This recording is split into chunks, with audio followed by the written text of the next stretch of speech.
यदि आप निष्पक्षता की खोज में हैं तो यकीन करिए आप रेत में सर धंसाए शुतुरमुर्ग से ज़्यादा कुछ भी नहीं हैं, क्योंकि अपना पक्ष तो भगवान श्री कृष्ण को भी तय करना ही पड़ा था। जी हाँ दोस्तों, आप धारा 370 हटने की खुशियाँ मना रहे हैं। गुलमर्ग में 100 फुट से ज़्यादा ऊंचा झंडा लहरा रहे हैं, लेकिन कब तक? कश्मीर तो और भी हैं। नमस्कार, मैं हूँ कलयुगी नारद। आप देख रहे हैं खबरी नारद का खास प्रोग्राम व्हाट एन आइडियोलॉजी।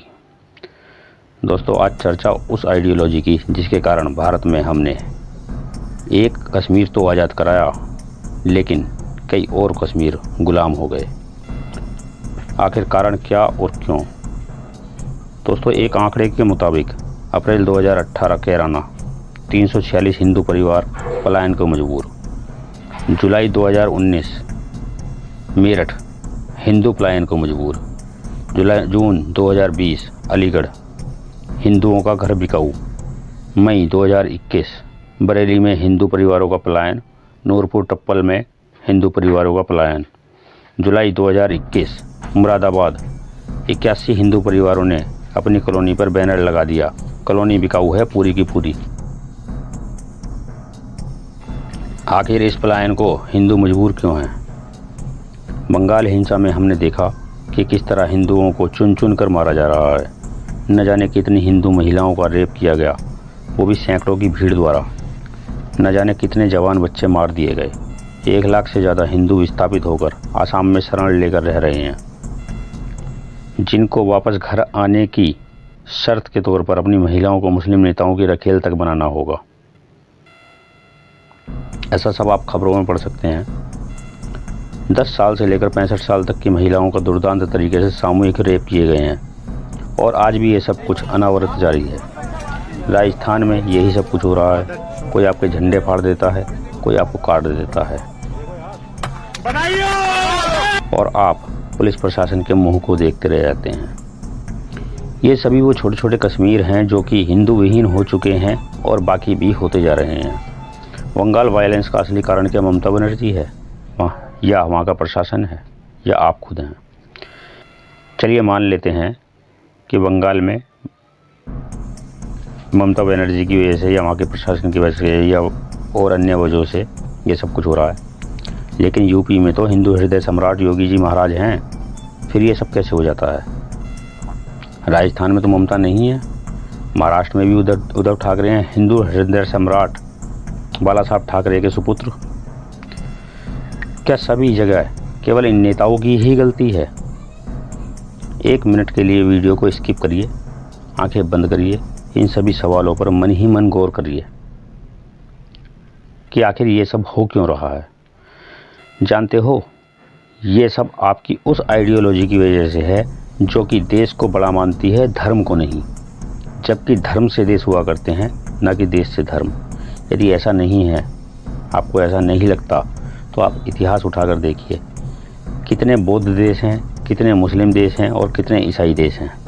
क्या एक भी देश हिंदू देश है? यदि नहीं तो क्यों? क्योंकि आप धर्म को देश से बड़ा नहीं मानते, जबकि देश धर्म से ही बना करते हैं। और आपकी वो आइडियोलॉजी जो कि आपको ये बताती आई है कि पुलिस हमारी है, प्रशासन हमारा है, क्योंकि आप निष्पक्षता की खोज में रेत में सर धंसाए हुए शुतुरमुर्ग से ज़्यादा कुछ भी नहीं हो, जिसके परिणाम स्वरूप आप पुलिस, कानून और संविधान को अपना हितैषी मानते हुए पिछले 75 सालों से करते चले जा रहे हो। अच्छा, एक बात बताओ कि क्या कश्मीर में पुलिस नहीं थी? चलो मान लेते हैं कि वहाँ धारा 370 की वजह से 80% मुस्लिम पुलिसकर्मी होंगे, लेकिन राजस्थान में तो पुलिसकर्मी 90% हिंदू ही हैं। बंगाल में भी 80% पुलिसकर्मी हिंदू ही हैं। यूपी में भी 85% पुलिसकर्मी हिंदू ही हैं। पूरे भारत में कमोवेश पुलिस महकमे में हिंदू ही तो भर्ती हैं। फिर क्या हुआ इन छोटे छोटे बनते कश्मीरों में? क्यों ये सब कुछ समाप्त नहीं हो रहा? क्यों बंगाल हिंसा को लेकर बंगाल पुलिस के पूरे हिंदू पुलिसकर्मियों ने एक साथ इस्तीफा नहीं दे दिया? क्यों राजस्थान की पुलिस आपके खिलाफ होते जुल्मों को करने वालों पर कार्रवाई नहीं करती? क्यों दिल्ली चांदनी चौक में स्थित हनुमान मंदिर को एक झटके में तोड़ देती है यही पुलिस? और आज़ादपुर फ्लाईओवर पर बनी मजार को लेकर सवाल पूछते हिंदू एसएचओ जो कि भारद्वाज यानी ब्राह्मण है, वही कस्टडी में ले लेता है। समझ गए? आपके ऊपर एक्शन हम लेके चलिए, चलिए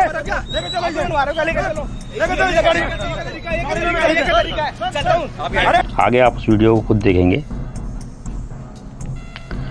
यदि पहले देखा हुआ है तो भी हमारे इन सवालों के बाद फिर से देखिएगा, काफ़ी कुछ स्पष्ट नजर आएगा।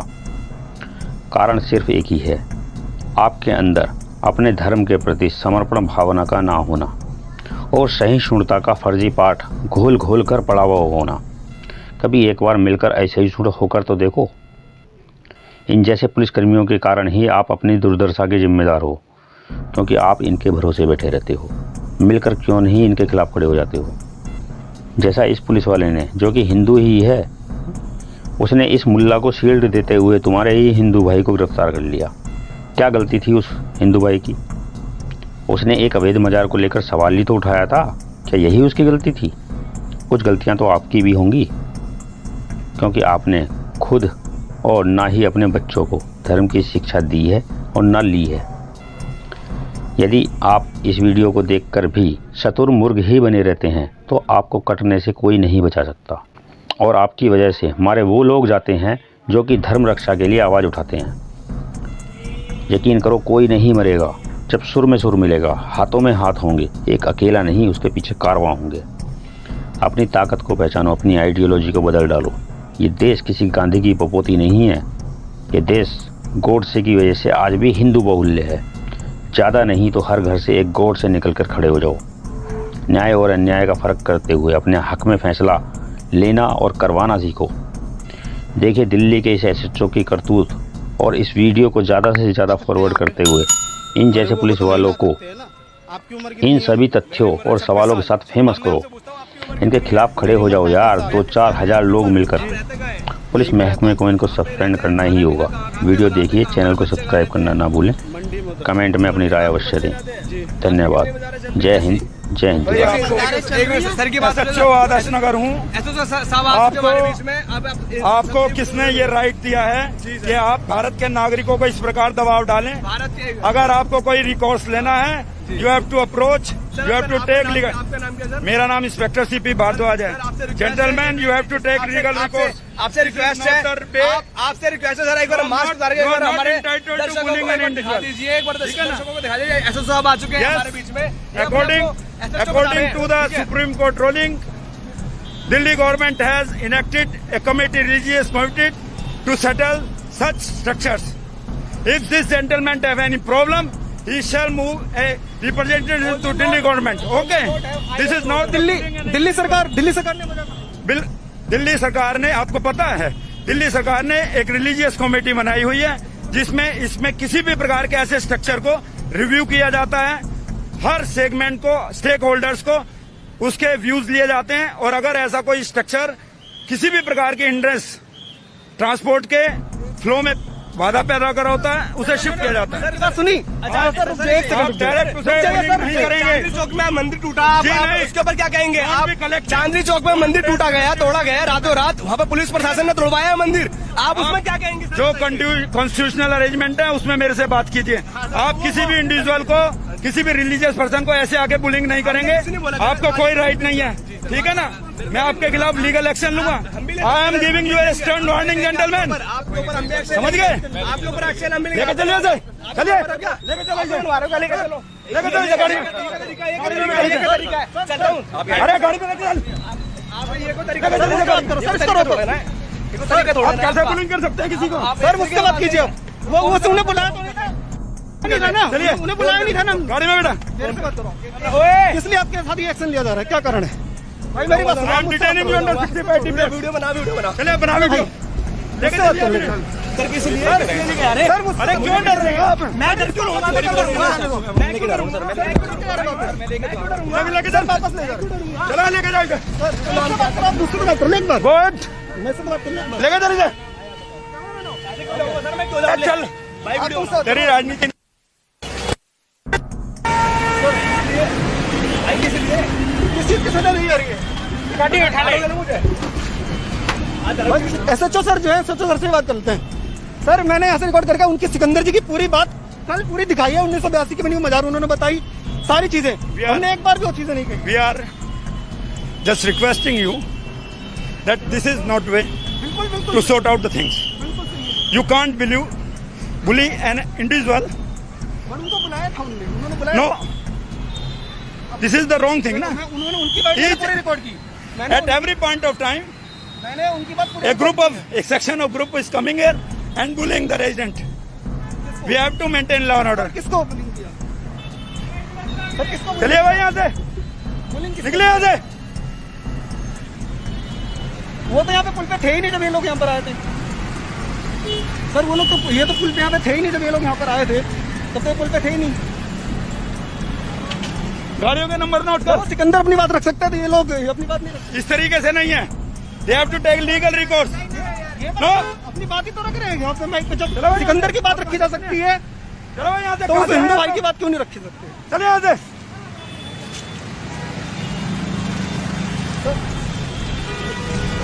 सर जिस तरह से आपके हिंदू भाई को ही उठा लिया जाता है सिकंदर साहब की, तो क्या कहना चाहेंगे? अरे हिंदू में तो कोई बोलने वाला नहीं। सिकंदर की बात अब दिक्कत नहीं थी इनके पास से। हाँ, हम लोगों से दिक्कत है ना भाई। और यही हाल होगा जब तक इकट्ठे नहीं होंगे ना हिंदू, यही हाल होगा। अभी अगर यहाँ मुसलमान इकट्ठे होते तो अभी तक ये लोग हाथ जोड़ते। पुलिस वाले की इतनी हिम्मत नहीं होती इनको मार के भगा। एक बंदे के लिए पूरी दिल्ली पुलिस खड़ी हो गई आके और क्या कह रहे हैं कि जो दिल्ली सरकार है वो इनके लिए कमेटी बना रखी है। दिल्ली सरकार कुछ नहीं होना है इनका भाई। ये पुलिस वाले प्रशासन भी शासन के ऊपर ही काम करता है। ठीक है, अभी हम लोग कम थे, भगा दिया यहाँ से। और यही अगर मुसलमान होते तो यहीं पे हाथ जोड़ते इनके आगे कि भैया ठीक है आप लोग करना, जो भी करना है आराम से करो। यहीं पर रोड रोक कर करके लोग नमाज पढ़वाते हैं। आज यहाँ पे सिर्फ शांति से आप लोग यहाँ सवाल पूछ रहे हो, तब आप लोगों को धक्का मारा जा रहा है। इतनी बड़ी आबादी है, अगर इसके बीच में मजार बनी है तब हिंदू को एक भी दिक्कत नहीं हुई। हिंदू खुद आके मत्था टेक लेता है। लेकिन आज अगर कोई हिंदूवादी अपनी बात रखना चाहता है तो उसकी बात को दबा भाई उनको मालूम है ना, इनको भी मालूम है कि हिंदू कुछ नहीं करेगा। इनको दो डंडा दिखाओ ये भागेगा। हिंदू ही हिंदू का दुश्मन है और कोई नहीं। कुछ और लोगों से बात कर लेते हैं। आ जाओ। हेल्दी जर्नलिज्म करिए। This is not healthy journalism. Please journalism law and order का इशू मत क्रिएट करिए। मैं एम रिक्वेस्टिंग यू। मैंने आपको वो जो आप उनसे request I am requesting you. मैं भी नो, मैंने आपसे request this is not the way. मैंने सिकंदर की पूरा